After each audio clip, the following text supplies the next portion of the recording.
മുറ്റത്തെ മുല്ലയ്ക്ക് മണമില്ല. എന്നാൽ നമ്മുടെ മുറ്റത്ത് നിൽക്കുന്ന മഷിത്തണ്ടിന് ആമസോണിൽ 590 രൂപയാണ് വില. വില കേട്ട് ഞെട്ടുമൊന്നും വേണ്ട. പെപ്പറോമിയ പെല്ലൂസിഡ എന്ന് നിങ്ങൾ ആമസോണിൽ ടൈപ്പ് ചെയ്ത് കഴിഞ്ഞാൽ മഷിത്തണ്ടിൻ്റെ കറക്റ്റായിട്ടുള്ള വില നിങ്ങൾക്ക് കാണാം. മഷിത്തണ്ടിന് ഇത്രയും വില വരാനുള്ള കാരണം മഷിത്തണ്ടിന് അത്രയും ആരോഗ്യ ഗുണങ്ങൾ ഉള്ളതുകൊണ്ട് തന്നെയാണ്. നമ്മളിന്നിവിടെ ആരോഗ്യ ഗുണങ്ങളെപ്പറ്റി ഒന്നുമല്ല പറയുന്നത്. മഷിത്തണ്ട് വെച്ചിട്ടുള്ള നല്ല കിടിലനൊരു തോരനാണ് നമ്മളിന്നിവിടെ തയ്യാറാക്കുന്നത്. ഇതിനു മുമ്പ് മഷിത്തണ്ട് തോരൻ കണ്ടിട്ടില്ല എന്നുണ്ടെന്നുണ്ടെങ്കിൽ നിങ്ങളൊന്ന് കമൻറ്റ് ചെയ്യണം. അപ്പോൾ ഞാനിപ്പോൾ ഇവിടെ മഷിത്തണ്ട് കുറച്ച് എടുത്തിട്ടുണ്ട്. അതും ഇളം തണ്ടാണ് ഞാൻ എടുത്തിട്ടുള്ളത്.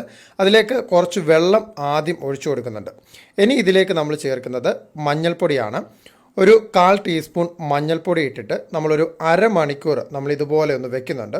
വീട്ടിൽ വളർന്ന മഷിത്തണ്ടായതുകൊണ്ട് വിഷാംശമൊന്നും ഇല്ലെങ്കിലും ഞാൻ അല്പം മഞ്ഞൾപ്പൊടി ഇട്ടിട്ടൊന്ന് കഴുകിയെടുക്കാനായിട്ട് പോവുകയാണ്. അപ്പോൾ ഞാനിപ്പോൾ ഇതിവിടെ അരമണിക്കൂർ ഇവിടെ കഴിഞ്ഞിട്ടുണ്ട്. ഇനി നമുക്കിതൊരു 3-4 പ്രാവശ്യം നല്ല വെള്ളത്തിൽ നല്ലതുപോലെ കഴുകിയെടുക്കണം. അപ്പോൾ ഇനി നമുക്കിതൊന്ന് കഴുകിയെടുക്കാം. ഇപ്പോൾ ഇതിവിടെ മുഴുവനും കഴുകി എടുത്തിട്ടുണ്ട്. ഇനി നമുക്കിത് ചെയ്യാനായിട്ടുള്ളത് നമുക്കിതിന് ചെറിയതായിട്ടൊന്ന് കട്ട് ചെയ്തെടുക്കണം. അതായത് തോരനൊക്കെ അരിയുന്ന റൂട്ട് തന്നെ നമുക്കൊന്ന് കട്ട് ചെയ്തെടുക്കാം. ഇപ്പോൾ ഇത് കുറച്ച് കൂടുതൽ മഷിത്തണ്ട് നമ്മൾ എടുക്കേണ്ടതായിട്ടുണ്ട്. കാരണം വെച്ചാൽ നമ്മളിത് വേവിച്ച് വരുന്നതായിട്ടുള്ള സമയത്ത് ഈ മഷിത്തണ്ടിലെ വെള്ളമൊക്കെ പറ്റി ഇത് ചുരുങ്ങി വരും. അപ്പോൾ ഇതുകൊണ്ട് ഞാൻ മഷിത്തണ്ട് ഇപ്പോൾ ഇതുപോലെ ചെറുതായിട്ട് കട്ട് ചെയ്തെടുക്കുകയാണ്. നല്ല ടേസ്റ്റാണ് മഷിത്തണ്ടിൻ്റെ തോരന്. മഷിത്തണ്ട്, വെറ്റിലപ്പച്ച, കണ്ണാടിപ്പച്ച, കോലുമഷി, മകപ്പച്ച, മഷിപ്പച്ച, അതുപോലെ തന്നെ പെപ്പറോമിയ പെല്ലൂസിഡ എന്ന പേരിലും അറിയപ്പെടുന്നു. അപ്പോൾ നമ്മുടെ മഷിത്തണ്ട് മുഴുവനും ഞാനിവിടെ കട്ട് ചെയ്തെടുത്തിട്ടുണ്ട്. ഇനി നമുക്കിതെങ്ങനെയാണ് കുക്ക് ചെയ്യുന്നത് നമുക്കൊന്ന് കണ്ടു നോക്കാം. ഇതിനായിട്ട് ഞാനിപ്പോൾ ഇവിടെ ഒരു പാൻ എടുത്തിട്ടുണ്ട്. പാനിലേക്ക് ഒരല്പം വെളിച്ചെണ്ണ ഒഴിച്ച് നമ്മൾ കടുക് ആണ് ആദ്യം ഇട്ട് കൊടുക്കുന്നത്. ഒരു 1/2 ടീസ്പൂൺ കടുക് ഇട്ട് കൊടുത്തിട്ടുണ്ട്.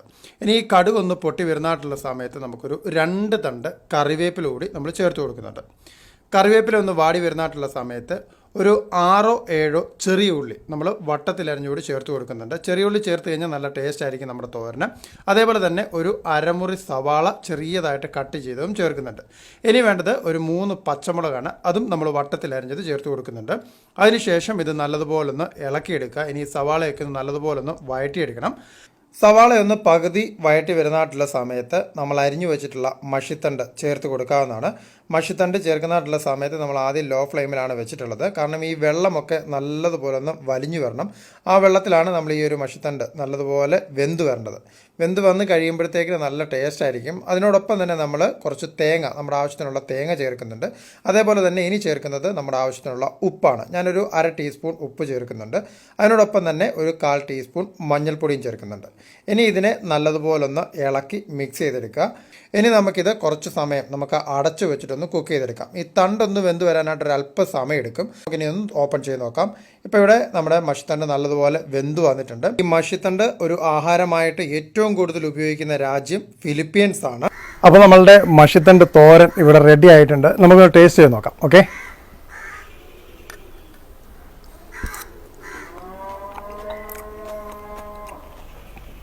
നല്ല ടേസ്റ്റ് ഉണ്ടല്ലോ, അടിപൊളിയാണ്.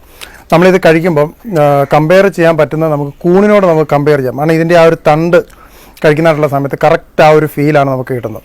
അതുപോലെ തന്നെ നമ്മൾ ഈ മഷിത്തണ്ട് എടുക്കുന്നതായിട്ടുള്ള സമയത്ത് നമ്മൾ ഇളം തണ്ട് എടുക്കാനായിട്ട് ശ്രമിക്കുക. ഒത്തിരി മൂത്ത തണ്ട് എടുത്തു കഴിഞ്ഞാൽ നമുക്ക് ആ ഒരു കറക്റ്റ് ടേസ്റ്റ് കിട്ടത്തില്ല. ഒരു ഇളം തണ്ട് എടുത്തു കഴിഞ്ഞാൽ നമുക്ക് നല്ല ടേസ്റ്റിൽ നമുക്ക് ഇതുപോലെ തന്നെ തയ്യാറാക്കാനായിട്ട് വരും.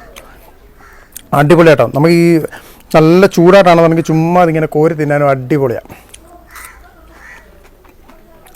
നല്ല അടിപൊളി ടേസ്റ്റ് ആയിട്ടുണ്ടാവും. നിങ്ങൾ ഒരു പ്രാവശ്യമെങ്കിലും നിങ്ങൾ ഇതുപോലെ ഒന്ന് തയ്യാറാക്കി നോക്കണം. കാരണം ഇത് നിസ്സാരമായിട്ടുള്ള സംഭവമല്ല. അതുപോലെ തന്നെ നല്ല ഹെൽത്തി ആയിട്ടുള്ളൊരു സാധനം കൂടിയാണ് ഇത്. ഈ ഒരു തോരൻ എന്ന് പറഞ്ഞത് നമ്മൾ പറമ്പിലൊക്കെ ചുമ്മാതെ കളയുന്നൊരു സാധനമാണ്. അടിപൊളിയായിട്ട് നമുക്ക് ഇതുപോലെ തോരൻ വയ്ക്കാം. ഓക്കെ, അപ്പോൾ നമ്മുടെ ഈ ഒരു കുഞ്ഞു വീഡിയോ നിങ്ങൾക്ക് എല്ലാവർക്കും ഇഷ്ടപ്പെട്ടു എന്ന് വിചാരിക്കുന്നു. ഇഷ്ടപ്പെട്ടാൽ നിങ്ങളെല്ലാവരും ഒന്ന് ലൈക്ക് ചെയ്യുക. ഇഷ്ടപ്പെട്ടില്ലെന്നുണ്ടെങ്കിൽ ഡിസ്ലൈക്കും ചെയ്യുക. അതുപോലെ തന്നെ നല്ല അടിപൊളി കിടിലിനൊരു കിടുകാച്ചി വീഡിയോ വേണ്ടി നമുക്ക് അടുത്ത ദിവസം കണ്ടുപിട്ടാം. നിങ്ങളുടെ സ്വന്തം Lijo Mallassery. Now signing out.